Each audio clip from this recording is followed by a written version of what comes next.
In today's video, I'm going to teach you how to add group members in Confluence.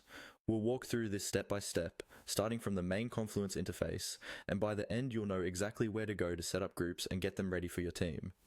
First, open your Confluence site in your browser and sign in with an account that has admin permissions. Once you're on the home screen, look towards the top right corner of the page for the small gear icon. This is the settings or administration icon. Go ahead and click that.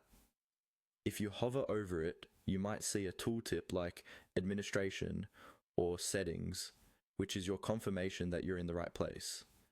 After clicking the gear icon, you'll be taken into the admin area.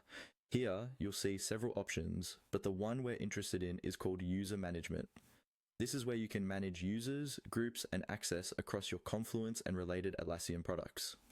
Click on User Management to continue. Inside the User Management section, you'll see different tabs or menu items. Look for the one labeled Groups.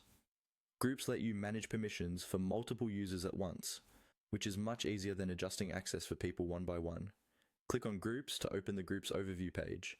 Here you can see any existing groups that might already be set up in your site. Next, to create a new group that you can later add members to, find the button that says Create Group.